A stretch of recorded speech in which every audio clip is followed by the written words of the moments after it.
Welcome to free online classes of physics with Lambor sir. So in the previous lecture we studied Coulomb's law for electrostatics, and this Coulomb's law gives us force of attraction or repulsion between any two point electric charges which are at rest. So in the last lecture we find out scalar form of Coulomb's law and vector form of Coulomb's law, which give us magnitude as well as direction of the force acting between any two point electric charges at rest, and the Coulomb's law which is expressed in mathematical form. So in this session we will discuss regarding the force between multiple electric charges. So we know that force between any two point electric charges which are at rest can be obtained by using Coulomb's law for electrostatics. But if the charges are more than 2, 3, 4, 5, 6 number of charges are there interacting with each other, then we cannot find force between that multiple charges by using Coulomb's law. So here we are studying the method to find the force between multiple electric charges.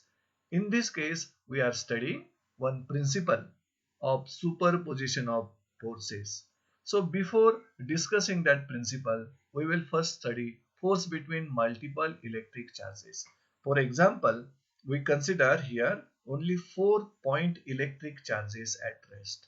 See here, 4-point electric charges Q1, Q2, Q3 and Q4.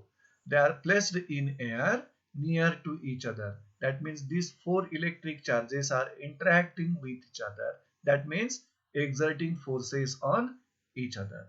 The diagram representing the 4-point electric charges is like this. You can see here Q1 charge, Q2 charge, Q3 charge, Q4. These are the 4-point electric charges in air and they are interacting with each other. You can see here there is a force between charge Q1 and Q2, that is the F12 bar. This is the force between charge Q1 and Q3. This is the F13 bar. And there is a force between charge Q1 and Q4 is the F14 bar. And we know that Coulomb's law gives us the force attractive or repulsive is a central force which acts along the line joining the two charges. So here the three forces are acting on charge Q1. Now we want to find resultant force acting on charge Q1 due to Q2, Q3, Q4. Like that, we can also find the resultant force acting on charge Q2 exerted by Q1, Q3, Q4. Example, we have considered the charge Q1 here. And this charge Q1 experiences forces exerted by Q2, Q3, Q4. That forces are shown here. So, resultant force, if we want to calculate resultant force acting on charge Q1 due to other charges Q2, Q3 and Q4, then that resultant force can be obtained by vector sum of all the forces acting on charge Q1. And we know that by parallelogram method, the resultant of these two forces F12 bar and F13 bar is given by this diagonal. So these two forces produces resultant force along this diagonal by using parallelogram method, and the resultant of this force and the F1 bar is given by this diagonal, and this force is F1 bar acting on charge Q1. So by doing the vector sum of all the forces acting on Q1, we can find the resultant force acting on charge Q1. So resultant force acting on charge Q1 F1 bar can be found by doing the vector addition of all the three forces. See here. So this is the resultant force acting on charge Q1, which is vector sum of force exerted by charge Q2, force exerted by charge Q3, and force exerted by charge Q4, as only there are four charges are interacting with each other. Now, question arises, the force between charge Q1, Q2, between charge Q1, Q3, between charge Q1, Q4 can be calculated by using Coulomb's law. So the values of these three forces, या तिन्ही फोर्सेसच्या ज्या values आहेत त्या values आपण calculate करू शकतो by using Coulomb's law. And by substituting that values in this equation, we can find the resultant force acting on charge Q1. This is the example for charge Q1. You can likewise find the resultant force acting on charge Q2, acting on charge Q3, acting on charge Q4. So in this way, if there are number of charges, multiple charges are interacting with each other, then resultant force on any particular charge can be calculated by doing the vector sum of all the forces acting on it. So regarding that, to find the resultant force on any particular charge, we are studying here one principle. That principle is principle of superposition of forces. So using this principle, we can obtain total force acting on a given charge due to any number of point charges. Means if any large number of point charges are interacting with each other, then total force acting on any given charge we can obtain by using this principle of superposition of forces. So this is the main advantage, main benefit of using the principle of superposition of forces. If number of point charges are interacting with each other, exerting forces on each other, then on any given particular charge, we can find the resultant force by using this principle. This principle can be stated like this. When a number of charges are interacting means exerting forces on each other. That number may be large, n number of charges are interacting. Then resultant force on a particular charge, त्या number of charges मधील एका particular charge वरचा resultant force is the vector sum of forces exerted by individual charges. Just we have explained the case of four charges. And in that four charges, we find the resultant force acting on charge Q1. And that resultant force can be found by doing the vector sum of individual forces exerted by Q2, Q3 and Q4. The same statement is here. When number of charges are interacting, then out of that number of charges, the resultant force on a particular charge is the vector sum of forces exerted by individual charges. So to explain this principle, we will consider n point charges, Q1, Q2, Q3 and Qn, which are kept at points A1, A2, A3 and so on up to An. Such n point charges we will represent by one diagram. So this diagram is representing arrangement of n point charges which are interacting with each other. So Q1 charge is kept at point A1, Q2 charge is kept at point A2, Q3 at point A3, Q4 at point A4, Q5 at point A5 and the last nth charge will be placed at point An. Now if we want to find resultant force acting on charge Q1, then What are the individual forces exerted by charge Q2, Q3, Q4, Q5? So individual force exerted by charge Q2 on Q1 is F12 bar. The force exerted by charge Q3 on Q1 is F13 bar. Force exerted by charge Q4 on Q1 is F14 bar. And force exerted by charge Q5 on Q1 is F15 bar. So these are the individual forces acting on charge Q1.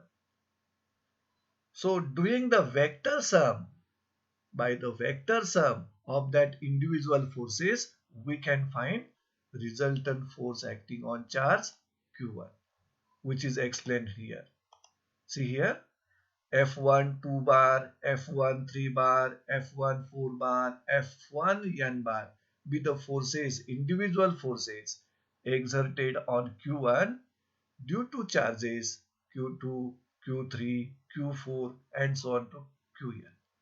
Then according to the principle that we have studied here, superposition of principle, superposition of forces, principle नुसार resultant force F1 bar acting on charge Q1. Number of charges पैकी आपण particular charge Q1 हा select केलेला आहे आणि या Q1 charge वर individual forces act होत आहेत ते आपण कॅल्क्युलेट केलेले आहेत इथं. Then we want to find resultant force acting on charge Q1 F1 bar आपल्याला फाइंड आउट करायचा आहे. And that resultant force can be calculated by using this principle of superposition of forces. What that principle says? This principle states that resultant force on any particular charge is the vector sum of the forces exerted by individual charges. So these are the forces, individual forces exerted by the charges on charge Q1. So we can straightway do the vector addition of all that forces to find resultant force on charge Q1 like this. See here, this is the resultant force acting on charge Q1. This is the individual force of Q2, individual force of charge Q3, individual force of charge Q4 and individual force of charge Qn. Now each individual force can be calculated by using Coulomb's law. And if we calculate individual force by using Coulomb's law that we have studied in the last lecture, we can write this mathematical formula like this. See here, resultant force acting on charge Q1 is equal to, these are the individual forces acting on charges Q1, charge Q1. And we have taken common 1 upon 4 pi epsilon 0. This constant is taken outside and this one is the individual force exerted by charge Q2, where this R12 is the separation between charge Q1 and Q2 and this R21 cap is the unit vector in the direction of force directed from charge Q2 to Q1. Like that we can explain individual force exerted by charge Q3, where R13 is the separation between charge Q1 and Q3 and this R31 cap is the unit vector directed from charge Q3 to Q1. Like that remaining individual forces we can explain. And by finding the values of that individual forces, we can find resultant force acting on charge Q1. Instead of charge Q1, if we take another charge Q2, Q3, Q4, similar method follow करून आपण resultant force on any other point charge find out करू शकतो. Here, in case of point charges, if we want to find the resultant force on test charge, and we know that test charge is always positive charge, whose magnitude is so small that it does not affect the surrounding of any other charge. Then we want to find resultant force acting on test charge. This test charge is also called as a unit positive charge because test charge is positive charge, always positive charge of very small magnitude tends to 0. Then here we will apply that principle of superposition of forces to calculate resultant force acting on test charge. For that purpose, if Q1, Q3, Q1, Q2, Q3 and so on up to Qn are the point electric charges, n number of charges are there, then force, that means resultant force F bar exerted by these charges on a test charge Q0. This is the test charge, nothing but unit positive charge, whose magnitude is very small and it is always positive. Then we want to find resultant force acting on this test charge exerted by this n number of charges. And that resultant force can be similarly we can find by applying superposition principle of forces. So resultant force acting on test charge we can write like this. See here. This is the resultant force acting on test charge. And this resultant force is the vector sum of the individual forces exerted by Q1, Q2, Q3 and so on up to Qn. See here. This is the individual force exerted by Q1, individual force exerted by Q2, individual force exerted by Q3 and so on up to Qn. Now we can write this addition by using the symbol summation. See here. Resultant force acting on test charge equal to summation Fn bar, where n takes the values from 1 to n. And if we apply Coulomb's law for electrostatics, each individual force can be calculated by using Coulomb's law. So individual force between charge Q1 and Q0, Q1, Q2 and Q0, Q3 and Q0, Qn and Q0 can be calculated by using Coulomb's law, and it is written like this. Common factor, common जो constant आहे, it is outside the summation sign 1 upon 4 pi epsilon 0, and in the summation Q0 Qn upon Rn square Rn cap. In this equation, this Rn cap, of course it is the unit vector and it is directed along line joining the nth charge to test charge. So Rn bar unit vector directed from nth charge to the test charge. आता हा nth charge हा third असेल तर हे unit vector इथं R3 cap होईल आणि इथं Qn ऐवजी Q3 होईल आणि इथं Rn स्क्वेअर ऐवजी R3 स्क्वेअर होईल. So for each and every given charge we can find the force, and this Rn is the separation between nth charge and test charge. See here, Rn is the separation between the two charges, nth charge and test charge. So here we have applied principle of superposition of forces to calculate resultant force acting on test charge due to n number of point charges. And here we have applied the principle of superposition of forces to calculate resultant force acting on any particular charge Q1 due to remaining charges Q2, Q3, Q4 and so on up to Qn. So in this way we can understand and we can explain how to calculate the resultant force between the multiple charges. And we come to know that by applying the principle of superposition of forces, we can easily calculate the force between multiple electric charges. Now, after that, we will learn one more important concept which is in the electrostatic. See here, the concept of electric field. So dear students, this concept is introduced by the scientist Michael Faraday. And this concept is introduced because to explain how one charge exerts force on any other charge even though there is no any physical contact between the two charges. And we come to know that according to Coulomb's law, if there are 2 point electric charges at rest, they exert force of attraction or repulsion on each other.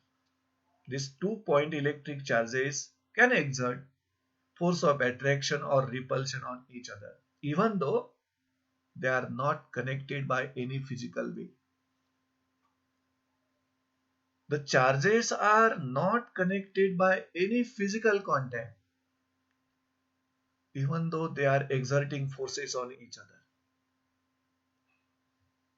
Question now arises that even though there is no physical contact between the two charges, how it is possible? How that charges are exerting forces on each other? To explain this, Michael Faraday introduced the concept of electric field. So we know that there exists Coulomb's force of attraction or repulsion between any 2 point electric charges. We know it. कोणतेही 2 point electric charges असतील तर त्या charges मध्ये coulombs force of attraction किंवा repulsion हा exist असतोच. But these 2 point electric charges are not connected by physically. Even though there is no any physical contact between that charges, the charges are exerting forces on each other. So in order to explain how one charge exerts force on another charge, even though there is no physical contact between them, the scientist Michael Faraday introduced the concept of electric field. So this concept is purposely introduced by the scientist Faraday in order to explain how one charge exerts force on another charge even though there is no physical contact between that two charges. And to explain this, the Michael Faraday has given the concept of electric field. So according to that concept of electric field, Faraday says that any electric charge, we know that there are two types of electric charges, positive charge and negative charge. So an electric charge produces an electric field in the surrounding region or space. Maybe positive charge, maybe negative charge. That electric charge is producing electric field in its surrounding space or surrounding region. As we know that Earth has its own gravitational field. And that gravitational field is nothing but region or space surrounding the Earth, in which any other mass experiences gravitational force, which is given by the Newton. Similar concept जर आपण इथं follow करत असाल तर any electric charge, positive or negative, that charge produces electric field in the surrounding space or surrounding region. We will explain this statement by taking a diagram of electric field. See here. You can see here positive charge is here and negative charge is here. And this dotted circular region or the space is representing electric field due to positive charge and electric field due to negative charge. And both the charges has produced their electric field in their surrounding space or surrounding region. And this space or region, which is called as electric field, is a limited space, limited region. Because second statement is explaining that. See here. When another electric charge is brought in this region, हा जो region आपण म्हटलाय positive चार्जचा किंवा negative चार्जचा हा जो region आहे, तो region म्हणजेच negative चार्जचं electric field, हा रिजन म्हणजेच पॉझिटिव्ह चार्जचं इलेक्ट्रिक फील्ड. आणि या इलेक्ट्रिक फील्ड मध्ये किंवा या रिजन मध्ये ज्या वेळेला आपण दुसरा एखादा चार्ज घेऊन येऊ, that time that charge experiences force, or this field of the electric charge exerts force on that charge. Means the region or space surrounding the charge in which any other charge experiences force. That region only, that space only called as electric field of that charge. So in this way, Michael Faraday explained that electric charge produces electric field in the surrounding space or region. And when another charge is brought in this space, the field or that space exerts force on that charge. So limited space or limited region surrounding that charge, की ज्या space मध्ये region मध्ये आपण अनादर charge जर घेऊन येत असेल, that charge experiences force. That region surrounding the charge is called its electric field. And we have shown that electric field by the dotted circular region. Dotted circular region.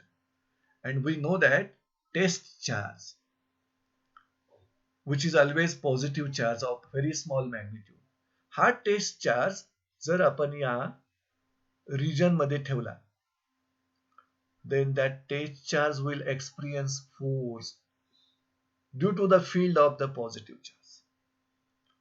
And that force of course repulsive force असणार, कारण हे field positive charge आहे आणि त्या field मध्ये आपण test charge आणता, म्हणजे test charge positive असतो आणि हे फील्ड ह्या positive चार्जचं, the force of repulsion will be there. Test charge will experience force, repulsive force, and that force is directed away, outward, and that force is denoted by this arrow. So this arrow gives the direction of force exerted on test charge, and that force will be definitely in outward direction. In short, we can say that the direction of electric field produced by positive charge is outward, away from the positive charge. And similarly, if that test charge is kept in the electric field produced by negative charge, then the test charge will experience attractive force, and that force will be directed towards the negative charge. That's why the arrow are inward. So electric field due to negative charge is directed inward, and electric field due to positive charge directed outward. And it is the direction of electric field due to positive charge and direction of electric field due to negative charge can be explained by putting test charge in that field. The direction of force exerted on test charge gives the direction of electric field of positive charge and direction of electric field of negative charge. And we come to know that the direction of force acting on test charge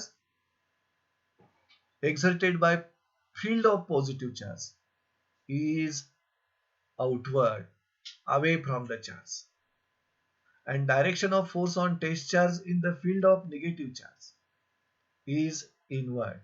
So finally we can say that the direction of electric field due to positive charge is outward, away from the charge, and direction of electric field due to negative charge is inward or towards the charge. So now we can define the definition of electric field. So what is the electric field? As according to Michael Faraday, this is the space, limited space we can say, or limited region we can say, in which any other charge experiences force. That space or that region is called electric field of that charge. So electric field can be defined like this: the space or region surrounding an electric charge in which any other electric charge experiences force. That space is called electric field of that charge. So electric field of any charge is nothing but the space or region surrounding the charge, limited space, limited region surrounding that charge, in which any other charge experiences force, attractive or repulsive, whatever may be, depending upon the nature of charge. But if any other charge experiences force in that space, then that space is called electric field of that charge. Now, the strength of electric field at any point can be expressed in terms of two physical quantities. So what is electric field? First of all, we have to clear it. So electric field is the space or region surrounding a charge in which any other charge experiences force. And if we clear the concept of electric field, then we want to express the strength of electric field at any point. The strength of that electric field is nothing but the region surrounding the charge, okay? The strength of that electric field at any point can be expressed in terms of two physical quantities. म्हणजे electric field मधील एखाद्या point जवळची त्या फील्डची जी strength आहे, that strength express करण्यासाठी आपल्याकडे दोन physical quantities आहेत. First one is the electric field intensity or electric intensity. It is a vector quantity, and that vector quantity can express strength of electric field at any point in that field. And second physical quantity is the electric potential, and this electric potential is a scalar quantity. So by using either electric field intensity or electric potential, we can express strength of electric field at any point in that field. So in order to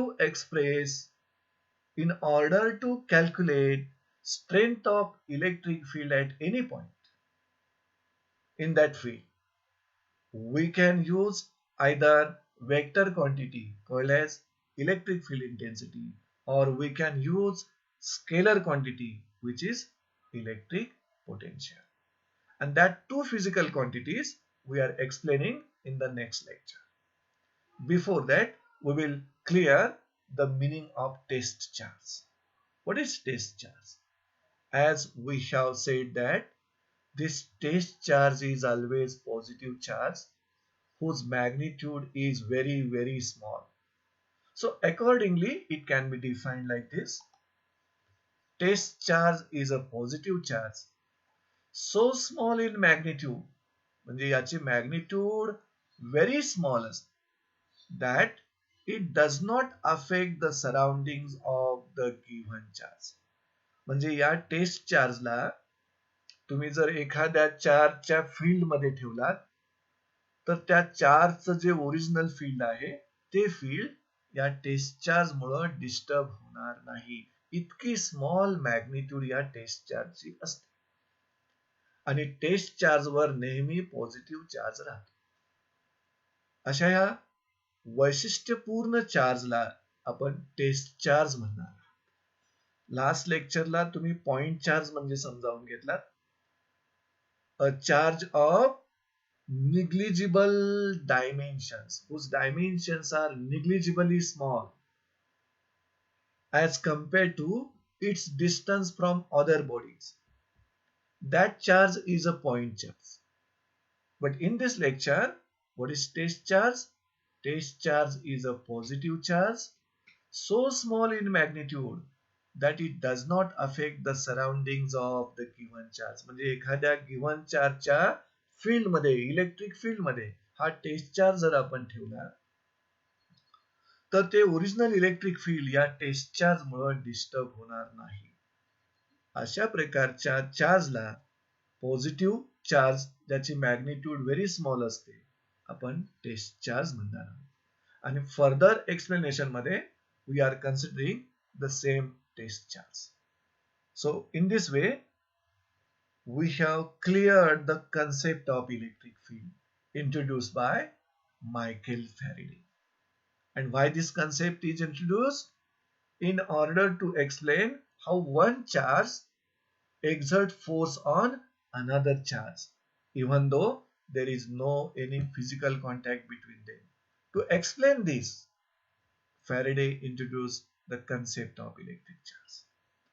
And once we clear the concept of electric field, जर आपल्याला electric फील्डचा concept clear झाला असेल तर त्या field मधील एखाद्या point जवळची त्या फील्डची स्ट्रेंथ आपल्याला एक्सप्रेस करण्यासाठी दोन फिजिकल क्वांटिटीजनी करू शकतो. Vector quantity is electric field intensity आणि स्केलर क्वांटिटी ही इलेक्ट्रिक पोटेन्शियल.